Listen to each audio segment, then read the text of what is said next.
Get ready. 3, 2, 1, start. Madam, I beg to move that the bill to provide for the redressal of grievances of employees in hospitals and certain other institutions and for matters connected therewith or incidental thereto be taken into consideration. Madam, as you are aware, following the judgment of the Supreme Court in the Bangalore Water Supply and Sewerage Board case, which gave a very wide interpretation to the term industry under the Industrial Disputes Act 1947, the definition of the term industry was revised so as to exclude, among others, hospital or dispensaries, educational, scientific, research, or training institutions owned or managed by organizations wholly or substantially engaged in any charitable, social, or philanthropic service, khadi, or village industries, any activity of the government relatable to the sovereign functions of the government, including all the activities carried on by the Department of Central Government dealing with defense research, atomic energy, and space.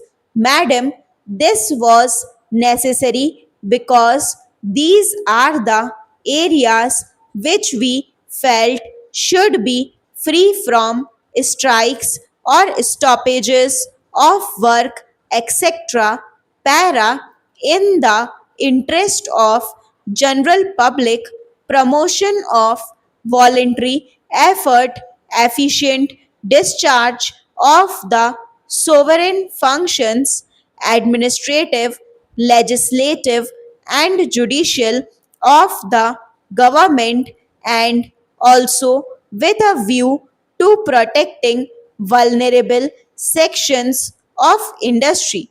While most of the provisions of the said Amendment Act of 1982 have been enforced, the said Section 2E could not be enforced because it was felt that before excluding certain establishments or institutions from purview of the Industrial Disputes Act, there must be an alternative grievance redressal machinery for the employees employed therein, or else their exclusion without at the same time providing for a suitable alternative machinery might be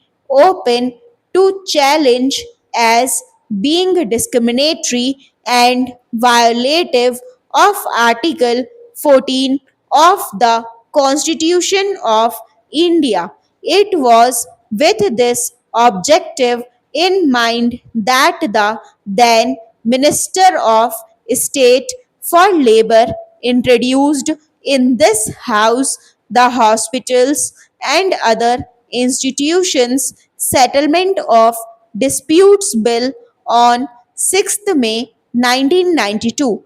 Divergent points of view were expressed in the course of the debate on this bill. Representatives of the voluntary organization, etc., were also heard, and the then minister gave an assurance that he would discuss the matter with the trade union leaders. Para, in pursuance of that assurance, meetings were held with the representatives of the central workers' organizations in July August 1995. In the light of the discussions held with different persons concerned, we have now brought forward another bill which is much simpler than the previous one and embodies for the employees concerned a machinery which would be largely internal to each organization.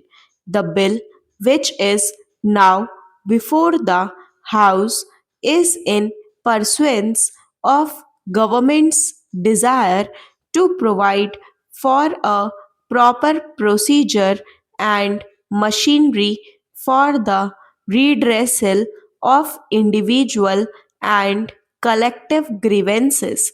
The arrangements proposed are more conducive and less cumbersome than the procedure incorporated in the Industrial Disputes Act 1947. This bill provides for two types of machinery, one for the redressal of individual grievances and the other for collective grievances. Individual grievances will be looked into by the grievance redressal authority against whose orders an appeal will lie to the appellate authority. If any aggrieved party is not satisfied with the decision of the grievance redressal authority or the appellate authority, it is free to approach an independent tribunal whose decisions would be binding. All these authorities would be required to pass an order within a specified time. As regards collective grievances, these would be looked into by a management council, a bipartite machinery comprising the representatives of the employers and the employees. Where a management council fails to settle any collective grievance within a specified period, there is a provision for reference of the grievance to an agreed arbitrator, failing which the grievance could be referred to a board of arbitrators headed by a judicial officer appointed by the appropriate government in order to give relief to the smaller establishment.